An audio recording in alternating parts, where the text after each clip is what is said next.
Memories lost. In this PowerPoint, I'm going to read a first draft of an essay and demonstrate a couple of things. One is signaling in for sources. Another is the persuasive concepts of logos, pathos, and ethos. And the final thing is what we'll be looking for in a final paper.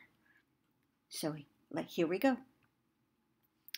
I was born and raised in the tiny town of Winthrop, just north and east of Boston.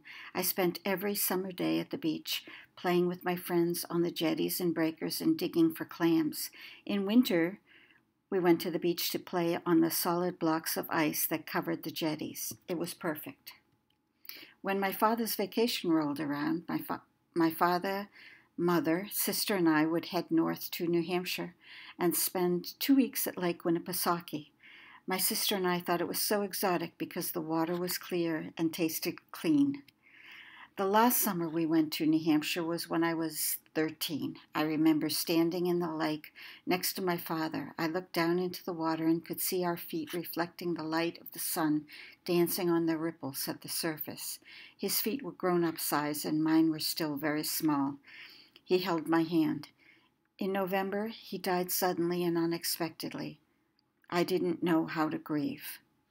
According to Stephanie Goldberg of CNN, 1 in 7 Americans before the age of 20 lose a parent each year. The loss is stunning, but the process differs for each child, including children within the same family. My older sister seemed to know what to do, and as a result, she and my mother shared their grief and became much closer. For me, though, the next year was a blur. And what became blurry all too quickly were my memories of my father, what he looked like, the scent of his cologne, the sound of his voice. Pretty soon, the only thing that was left was the image of his feet next to mine in Lake Winnipesaukee.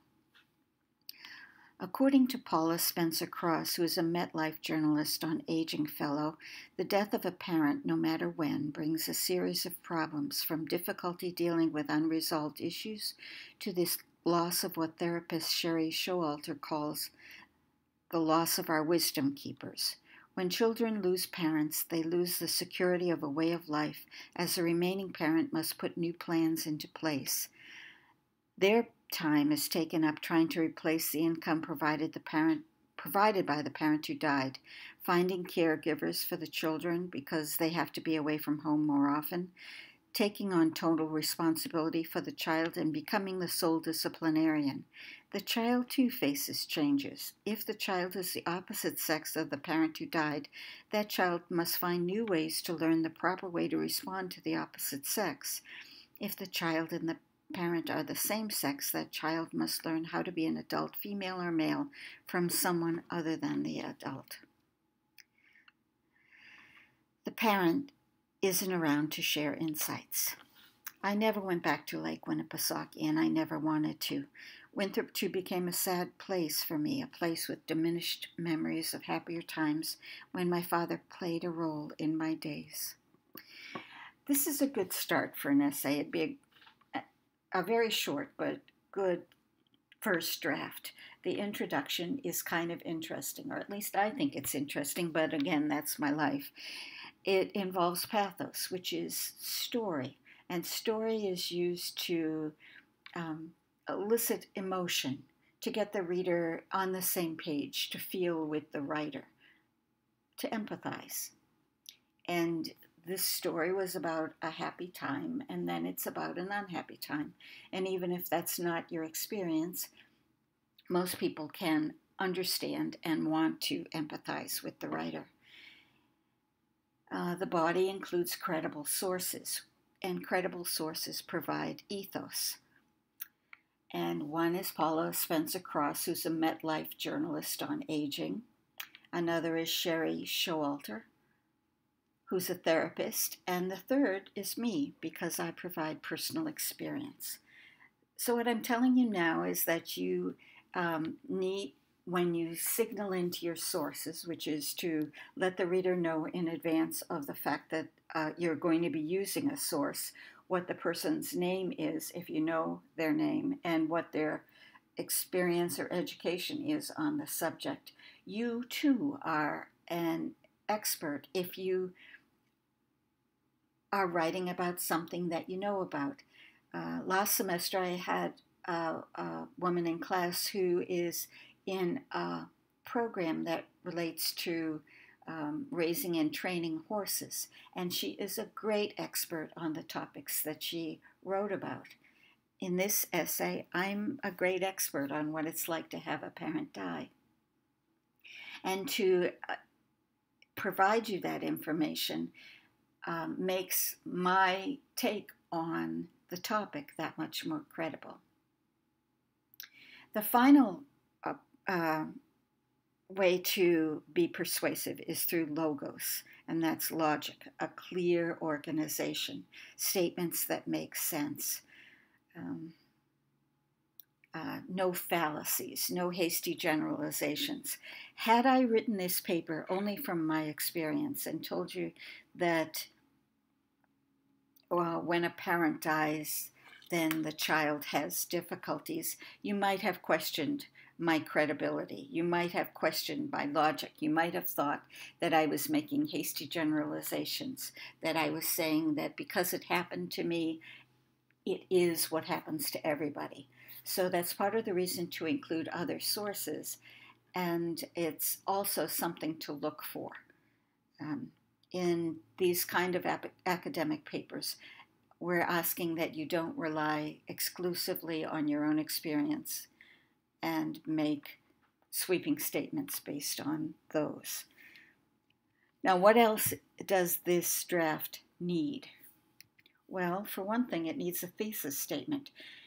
My introduction was kind of long, and it was broken up into short paragraphs, and that comes from a lifetime of writing for publications as well as teaching in an academic setting.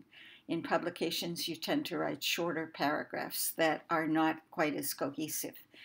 And it was easier to write short paragraphs on this PowerPoint than it would have been to have one huge paragraph that established my introduction. But usually at the end of this introduction, the story, the lead up to the thesis, you have a thesis statement, which is sometimes a roadmap to the entire paper. It tells you what points the author is going to make. I didn't do that. It could be the point that I'm going to make. It's a clear statement of what the reader can expect. That didn't appear in this paper. The other thing that didn't appear is a works cited page. And whenever you use a source within the body of the paper, it must appear on a works cited page. And whatever you put on the works cited page must appear within the body of the paper. As a reader, I would have gotten as far as the first source, which is Paula Spencer Cross, who I told you was a MetLife journalist on aging. And I would have gone to the works cited page, and I would have looked for the name Cross, Paula Spencer, period.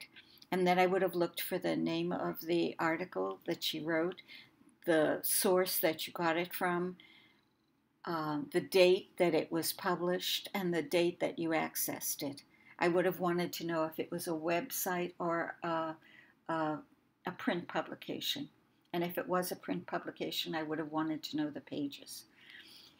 Whatever you signal in is the clue to the reader to go to the works cited page and find that source. And it's a clue to help that reader to find that source if they're curious about your source for whatever reason.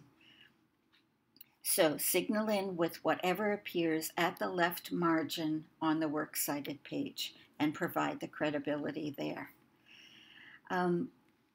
This paper, this draft, would have needed a much better conclusion, one that relates somehow back to the thesis statement, which of course I didn't provide you. But a conclusion is more than a summation of the points that you make. When I start with a story, I usually end with a story. When I start with a quotation or a statistic, I usually try and find a statistic or a quotation to bring it full circle.